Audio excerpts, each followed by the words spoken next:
The Grand Chamber of the Galactic Council buzzed with nervous energy. Hundreds of different alien species filled the circular room, their worried whispers echoing off the tall crystal walls. At the center of the chamber, a large hologram showed a swirling purple mass growing larger by the second. Elder Gray, the human representative, sat quietly in his corner seat. He watched as the council leader, a tall being with shimmering scales, raised his hands for silence. "The threat before us grows worse by the day," the council leader announced, his voice heavy with worry. "The quantum anomaly has already consumed 3 uninhabited star systems. Our best predictions show it will reach populated worlds within 2 months." The chamber erupted in fearful murmurs. The hologram shifted to show the destruction of a star system, a beautiful spiral of light being pulled into endless darkness. From their elevated platforms, the 3 most powerful warrior races watched with cold eyes. The Titans, massive beings of living metal, stood proud and unmoved. Next to them, the Steel Legion's red armor gleamed under the chamber lights. The Crystal Dominion's representatives sparkled like cut diamonds, their faces showing only disgust. "We need immediate action," the council leader continued. "The Titans have the strongest fleet. Will you lead the investigation?" The Titan commander's laugh boomed through the chamber. "Investigate? We are warriors, not curious children. Give us something to fight, and we will crush it. This science problem is beneath us." The council leader turned to the Steel Legion. "Perhaps your advanced weapons." "Our weapons are for glory in battle," the Steel Legion general interrupted. "We do not poke at strange clouds like cowards." "The Crystal Dominion has the most advanced scanning technology," another council member suggested hopefully. The Crystal Lord's voice cut like ice through the air. "Our technology is for warfare, not for studying space anomalies. Find someone else to play scientist." From the back of the chamber, a small green alien spoke up with a mocking tone. "Why not ask the humans? They're so careful and cautious about everything. Always testing, always checking, always worried about safety protocols." The word careful dripped with sarcasm. The chamber filled with nervous laughter. Everyone knew humans were considered the cowards of the galaxy. They wore safety suits in slightly toxic atmospheres, while other species just endured the pain. They tested their weapons carefully while others charged into battle. They studied their enemies while others fought head-on. Elder Gray stood up slowly. The laughter died as he walked to the center of the chamber. His simple gray suit looked plain next to the warrior race's elaborate armor, but his voice was calm and steady. "We will investigate the anomaly," he said simply. "Of course you will," the Titan commander sneered. Humans never met a problem they didn't want to study to death. Elder Gray looked at the hologram of the swirling darkness. "Yes, we will study it. We will observe it. We will run tests and collect data. We will follow safety protocols. We will be careful and cautious and thorough." He turned to face the warrior races. "Because that is how we solve problems that cannot be beaten with weapons." The council leader's relief was visible. "How soon can you send a ship?" "The research vessel Prudence is already prepped for long-range missions. We can have it ready in 3 days with a full science crew." 3 days just to prepare. The Steel Legion general laughed. "We could launch in 3 minutes." "Yes," Elder Gray agreed calmly. "You could launch in 3 minutes, and you could die in 4. We prefer to live and solve the problem." As Elder Gray walked out of the chamber to contact Earth, the warrior races exchanged looks of contempt. But the council leader watched him go with growing hope. Perhaps, just perhaps, the humans' famous caution was exactly what they needed. In the corridor, Elder Gray allowed himself a small smile. The galaxy was about to learn that there was a big difference between cowardice and wisdom. Sometimes, the bravest thing you could do was to be careful. The research vessel Prudence floated in Earth's orbit, its white hull gleaming in the sunlight. Unlike the sharp, weapon-covered ships of the warrior races, the Prudence looked smooth and round, built for science rather than battle.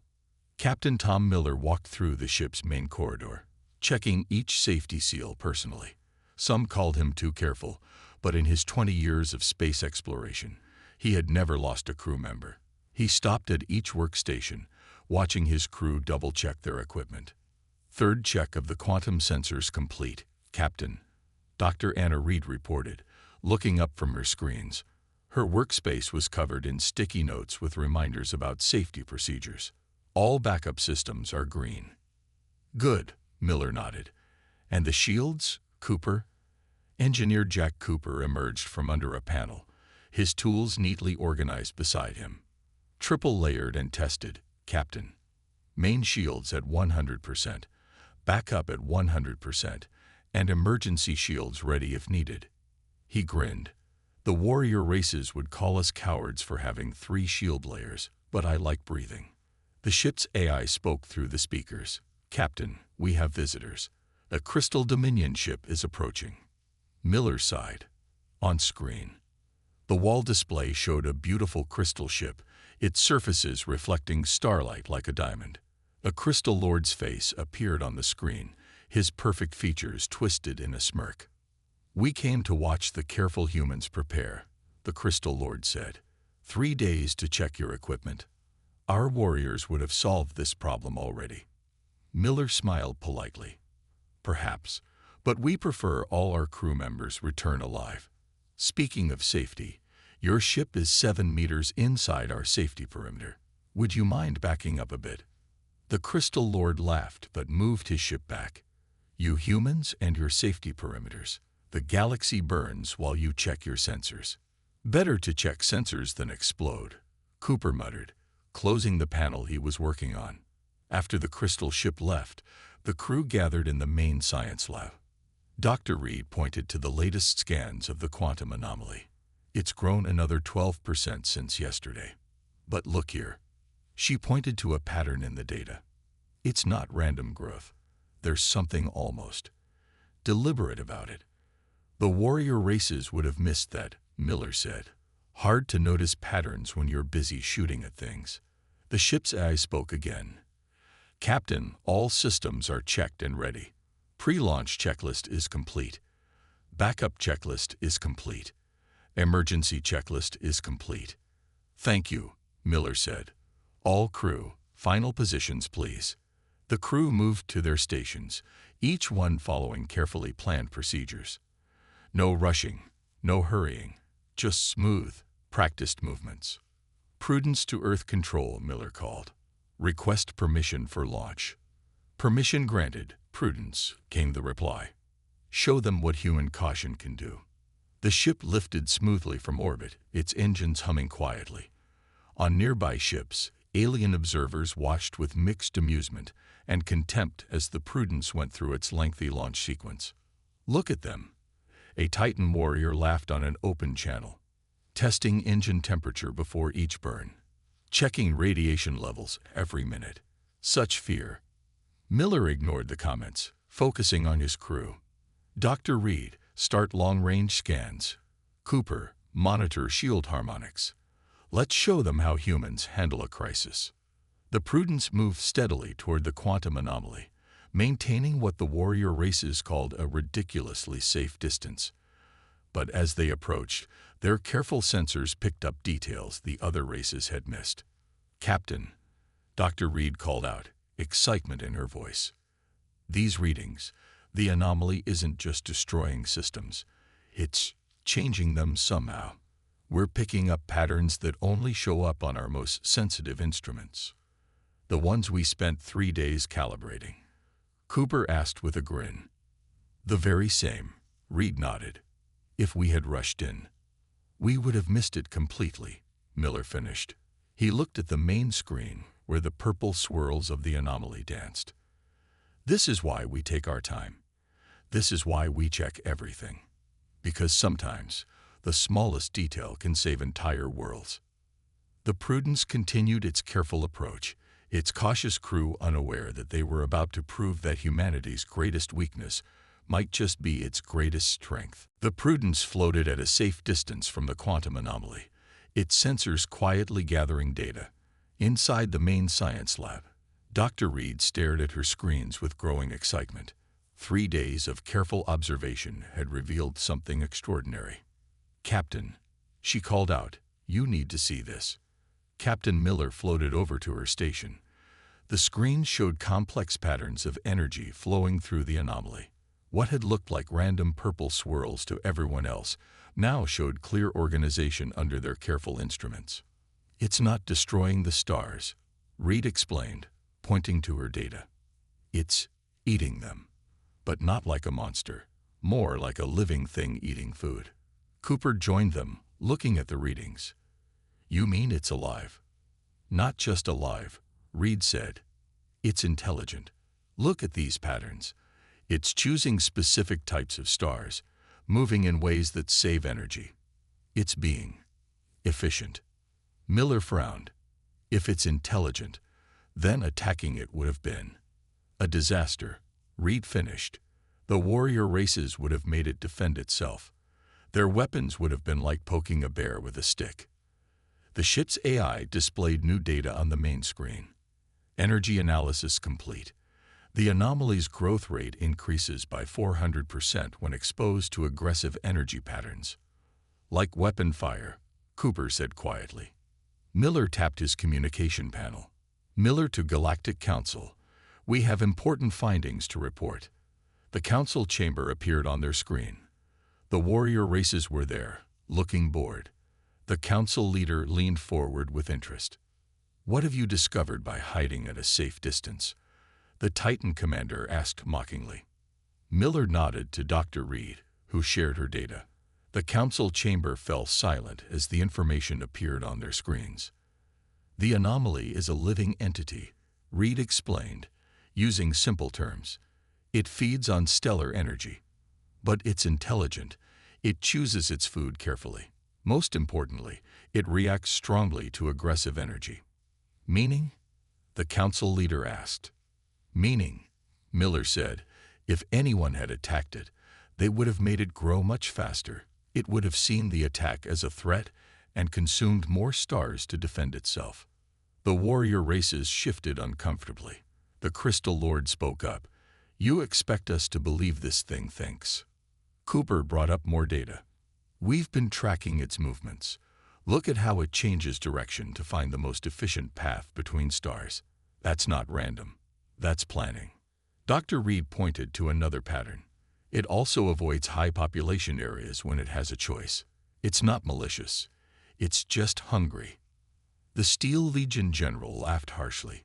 "So what do you suggest? Ask it politely to stop eating our stars." "Actually," Miller said calmly, "we're developing a theory about that." Dr. Reed brought up new scans. "The entity responds to quantum frequencies. We've detected it slightly changing course when exposed to certain energy patterns. If we're careful, and we will be very careful, we might be able to communicate with it, or at least guide it away from populated systems," Cooper added. The council chamber erupted in discussion.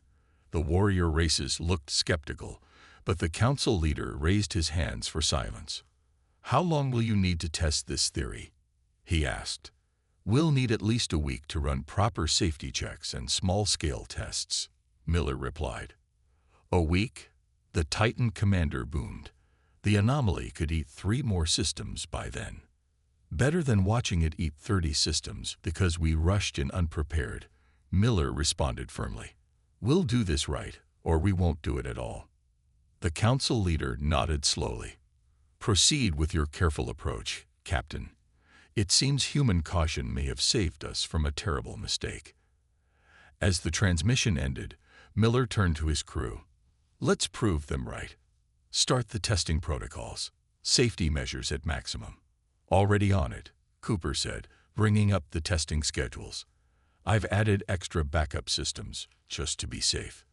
Dr. Reed smiled as she prepared her instruments. "You know, maybe being called cowards isn't so bad. At least we're alive to be called anything." The Prudence's crew began their careful tests, while in the distance, the quantum entity continued its meal, unaware that the most cautious species in the galaxy might be the only ones who could understand it. The test zone was set up exactly 5 million kilometers from the quantum entity. Captain Miller stood at the bridge of the Prudence, watching as his crew made their final preparations. 3 small probe ships, each loaded with specialized quantum emitters, floated nearby. All probes showing green status, Cooper reported from his station. He had personally checked each probe 7 times. Backup systems are ready. Emergency recall systems are active. Dr. Reed adjusted her instruments carefully. Quantum frequency generators are calibrated. We'll start with the lowest possible power setting. The ship's AI displayed a countdown timer. Test beginning in 5 minutes. All safety protocols are active. Suddenly, a Steel Legion battleship appeared at the edge of their sensors. Its red hull bristled with weapons. The Steel Legion general's face appeared on their screen. "We came to watch this waste of time," he announced. "Our leaders want to see what careful humans do in a crisis." Miller nodded politely. "You're welcome to observe, General, but please maintain a distance of at least 8 million kilometers. We don't want your ship's energy signatures interfering with our tests." The general laughed but moved his ship back. "Such fear, but proceed with your little experiment." Dr. Reed checked her readings again. "First probe ready, Captain. Quantum frequency set to match the entity's outer layer patterns." "Begin test," Miller ordered. "Minimal power." The first probe lit up with a soft blue glow. It sent out a gentle pulse of quantum energy, carefully tuned to match the frequencies they had observed in the entity. Everyone held their breath. At first, nothing happened. Then their sensors detected a slight shift in the entity's pattern. "Movement detected." Reed called out excitedly. "The entity is responding to the frequency." "Which direction?" Miller asked, keeping his voice calm. It's turning slightly away from the probe," Cooper reported, "just as we hoped." The Steel Legion general's voice crackled over the comm. Barely any reaction at all. "You call this progress?" "We call this being smart," Miller replied. "Dr. Reed, begin second probe activation. Same power level." The second probe activated, creating a matching frequency. The entity's movement became more noticeable. "It's definitely responding to our signals," Reed confirmed. "The pattern suggests it finds our frequencies. Uncomfortable. Not painful, just slightly annoying. Like a mild headache," Cooper added. "Enough to make it want to move away, but not enough to make it feel threatened." Miller watched the readings carefully. "Activate third probe. Let's try to establish a clear directional influence." As the third probe powered up, something unexpected happened. The entity pulsed with a new pattern, sending out its own quantum waves. "Power surge," Cooper called out. "But our safety systems are holding." "The entity," Reed gasped, staring at her readings. "It's communicating. These patterns, they're too organized to be random." Miller leaned forward. "Can we decode it?" "Working on it," Reed replied, her fingers flying over her controls. "It seems to be asking questions. The pattern structure suggests curiosity rather than hostility." The Steel Legion general's voice was heavy with disbelief. "It wants to talk. All our reports said it was just a mindless destroyer." "Maybe," Miller replied. "Nobody bothered to listen before shooting." Suddenly, one of the probes sparked and shut down. The safety protocols immediately deactivated the other 2 probes and began pulling them back. "What happened?" Miller asked sharply. Cooper checked his readings. The entity's response overloaded one probe's receivers, but the backup systems caught it in time. No damage to the main systems, and we got lots of good data. "A successful test then," Miller nodded. "Even with the overload, we learned something valuable." The Steel Legion general was unusually quiet for a moment. You actually made progress, without firing a single weapon." "That's the human way," Miller said simply. "We'll analyze this data, adjust our systems to handle stronger responses, and try again tomorrow. Properly, safely." As the Steel Legion ship departed, Dr. Reed looked up from her station. Captain, I think I've started to decode some of the entity's patterns. It's fascinating. It seems to use quantum fluctuations the way we use sound waves. Good work, Miller said. But that's enough for today. Everyone gets some rest. Tomorrow we'll try again, with everything we learned today. The Prudence's crew began their careful shutdown procedures, each person double-checking their station before leaving. Their first test had been a success, not despite their caution, but because of it. In the viewing lounge, they could see the quantum entity still pulsing with curious patterns, as if waiting to continue their conversation. Human safety protocols, it seemed, had opened the door to first contact with an entirely new form of life. Engineer Cooper couldn't sleep. He sat in the dimly lit observation room of the Prudence, watching recordings of the quantum entity's movements from the past week. Something about its pattern bothered him, not in a bad way, but like a puzzle piece that didn't quite fit. "Still up?" Dr. Reed asked, floating into the room with a cup of coffee. "Look at this," Cooper pointed to his screen. "Every time we send a signal, the entity responds with exactly 6 pulses before changing direction. Every single time. 6 pulses." Reed moved closer, her coffee forgotten. "Show me the data again." Cooper played back several recordings. The pattern was clear. 6 pulses, then movement. 6 pulses, then movement. "Computer," Cooper called out, "how many planets are in an average star system in this sector?" "The average star system in this sector contains 6 planets," the AI responded.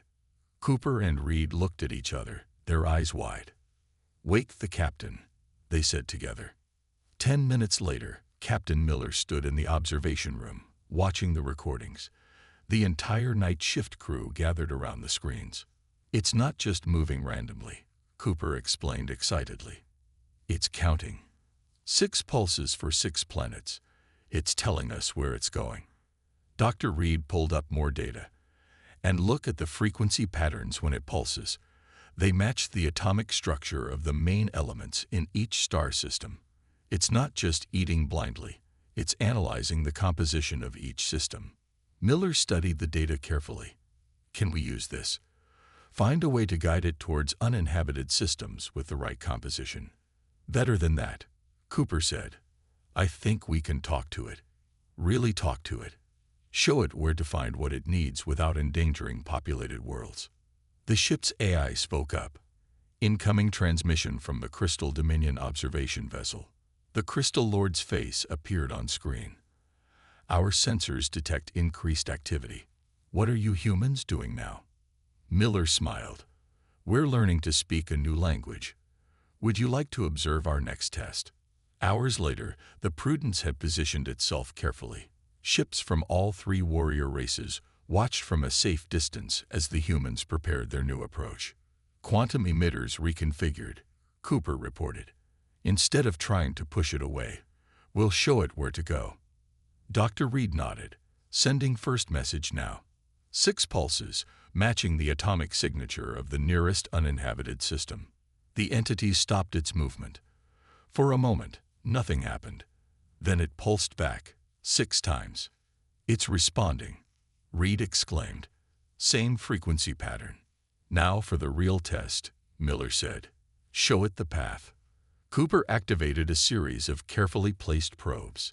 Each one sent out 6 pulses, creating a trail of quantum signals leading toward an empty star system rich in the elements the entity seemed to prefer. The entity moved, following their quantum trail perfectly. "It's working," Cooper whispered. "It's actually following our directions." On the communication screens, the warrior races watched in stunned silence. The huge entity, which had resisted all their weapons and threats, was calmly following a path laid out by the humans' careful signals. "Impossible," the Titan commander muttered. "You tamed it with math." "Not tamed," Miller corrected. "We just learned to talk to it." Dr. Reed, status. "Entity is maintaining course perfectly," she reported. "Energy readings are stable. It seems." Content. "Like giving directions to a lost traveler," Cooper added with a smile. The council leader's voice came through the speakers. "Captain Miller, your crew has achieved something remarkable. The warrior race's approach would have led to disaster." Miller shook his head. "We just took the time to observe and understand. Sometimes the bravest thing you can do is stop and think." As they watched, the entity followed their quantum path toward the uninhabited system. Its purple swirl seemed calmer now, more organized. "Start mapping out the next set of safe systems," Miller ordered. "Let's give our new friend a proper roadmap of safe feeding grounds." The warrior race's ships began to depart, their crews unusually quiet. They had come expecting to watch humans fail. Instead, they had watched them succeed by being exactly what everyone had mocked them for: careful, cautious, and thoughtful. The Prudence's crew continued their work, mapping safe paths through space for their quantum visitor.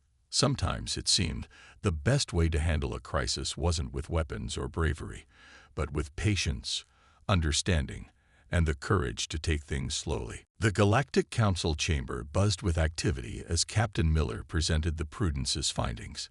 Behind him, a massive display showed a network of carefully plotted quantum beacons, each designed to guide the entity safely through space. "Each beacon will emit specific quantum frequencies," Miller explained, pointing to the display. "Think of them as road signs in space, showing safe paths to uninhabited systems rich in the elements the entity needs." Engineer Cooper stepped forward, holding up one of the beacons. It was a simple-looking device, built with typical human attention to safety and backup systems. "We've designed them with triple redundancy," Cooper said. "Each beacon has 3 power sources, 3 signal generators, and 3 different ways to communicate with nearby beacons. If any part fails, the others keep working." The Titan commander shifted in his seat. "And you want to place how many of these road signs?" Dr. Reed brought up a new map. 217 beacons, forming a network across 50 star systems, each one carefully positioned to create clear paths between safe feeding grounds. "The cost," the Crystal Lord started, "is far less than the cost of losing inhabited worlds." The council leader interrupted. "Continue, Captain Miller." Miller nodded. "We've already tested a small network of 10 beacons. The entity followed them perfectly, feeding only in the systems we marked as safe." He paused. "But there's more." "Dr. Reed." Reed stepped forward excitedly.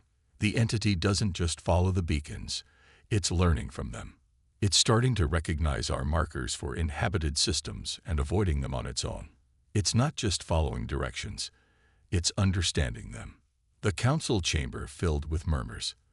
The Steel Legion general stood up. "You mean this thing is actually intelligent, and we were ready to attack it?" "Very intelligent," Cooper confirmed. "It learns faster than our best computers. Once we learned how to talk to it, everything changed." Miller brought up new data. "We've also discovered something unexpected. The entity doesn't actually destroy the stars it feeds on. It transforms them, changing their atomic structure in ways we don't fully understand yet. The systems it's visited are different, but not dead." The display showed before and after images of star systems the entity had visited. The stars were changed, glowing with slightly different colors, but still very much alive. "So what do you propose?" the council leader asked. Miller pressed a button, and the full network plan appeared. "We start building the beacon network immediately. The Prudence will guide the entity while construction is underway. We'll create safe feeding paths that avoid all inhabited systems." "And if something goes wrong?" the Titan commander asked. "Every beacon has shutdown protocols," Cooper explained. "We can turn off the whole network in seconds if needed. Safety first, as always." The council voted immediately. The plan was approved. Over the next week, ships from across the galaxy worked together to build the beacon network. The warrior races provided fast ships for transport, while human engineers supervised the careful installation of each beacon. The Prudence stayed with the entity, watching as it learned to follow the growing network of quantum signals. Each day brought new understanding of their unusual visitor. "Look at this," Reed called out one evening, showing Miller her latest readings. The entity is starting to leave signals of its own at each feeding site. It's marking them as visited so it won't return too soon. It's helping us help it. Cooper checked the beacon network status. All beacons are green. The network is complete. Miller watched as the entity followed their quantum path perfectly, moving between safe feeding grounds with calm purpose. The panic that had gripped the galaxy just weeks ago felt like a distant memory. "Send final confirmation to the Council," Miller ordered. "The network is operational, and the entity is cooperating fully." As the message was sent, the entity pulsed 6 times, its now familiar way of saying hello. The crew had started to think of it almost as a friend, this strange being that had taught them so much about the importance of patience and understanding. In the council chamber, the warrior races watched the success of the human solution with newfound respect. The humans hadn't needed weapons or battle tactics. They had solved the crisis with careful planning, good engineering, and the patience to understand instead of attack. Sometimes, it seemed, the greatest victories came not from charging in, but from taking the time to think things through. 1 month after the beacon network's completion, the Galactic Council gathered for a special session. The Great Chamber, once filled with fear about the quantum entity, now buzzed with excitement. Captain Miller, Dr. Reed, and Engineer Cooper stood at the center, their simple uniforms standing out among the elaborate dress of the alien representatives. The council leader raised his hands for silence. Today marks a historic change in galactic society. The human approach to crisis management has proven itself beyond any doubt. On the massive screens around the chamber, data showed the entity's peaceful movement through uninhabited systems. The beacon network glowed softly, guiding the mysterious visitors safely through space. "Not only have the humans solved our crisis," the council leader continued, "but their research has opened new fields of study. Dr. Reed, please share your findings." Reed stepped forward, holding a datapad. "The entity's transformation of star systems isn't random. It's upgrading them, making them more efficient. The changed stars will last billions of years longer than before. It's not a destroyer, it's a caretaker." The Crystal Lord, who had once mocked human caution, stood up. "My scientists have confirmed this.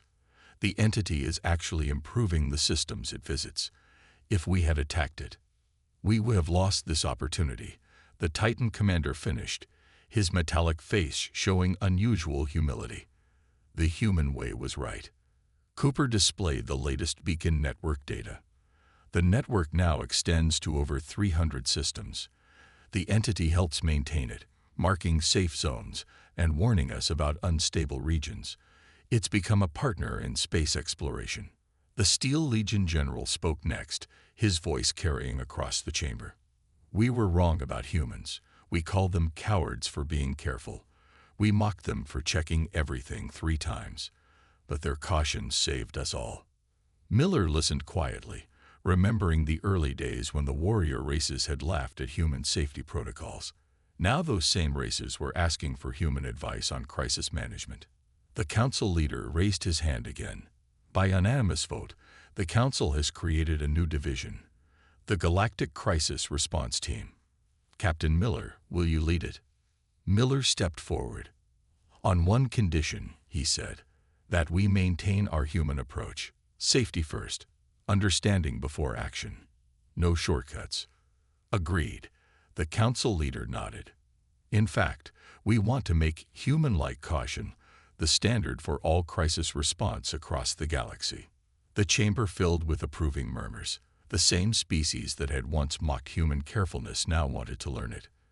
Dr. Reed's console beeped suddenly. "Captain, we're receiving a transmission from the entity." On the main screen, beautiful patterns of quantum energy danced. After weeks of communication, they could now understand its messages. "It's thanking us," Reed translated, smiling. "And it's saying there are others like it out there. They might visit too, now that we know how to talk to them." Cooper grinned. "Good thing we're setting up more beacon networks then. Always be prepared, right, Captain?" The The warrior race's representatives gathered around the humans, asking questions about safety protocols and careful planning. The same procedures they had once called cowardly were now seen as wise. Later that evening, Miller stood in the Prudence's observation deck, watching the entity glide peacefully through space. He opened his personal log and began to record. Final entry for this mission. The galaxy learned something important today. True courage isn't about rushing in without fear. Sometimes it's about being patient, about taking time to understand, about being careful even when others mock you for it. He watched as the entity pulsed 6 times, now known across the galaxy as the grating signal of these strange space travelers. The warrior races called us cowards because we checked our equipment 3 times, because we kept backup systems for our backup systems, because we study problems before trying to solve them. Now they understand that caution wasn't weakness, it was wisdom. The entity moved along its marked path, leaving behind another transformed star system that would burn bright for billions of years to come. In the end, it wasn't weapons or battle tactics that saved us. It was human carefulness, human patience, human thoroughness. And maybe that's the greatest lesson here. Sometimes the bravest thing you can do is take your time and think things through. Miller closed his log and smiled. Across the galaxy, ships were being retrofitted with human-designed safety systems. New protocols were being written based on human caution. The age of Russian bravery was over. The age of careful wisdom had begun.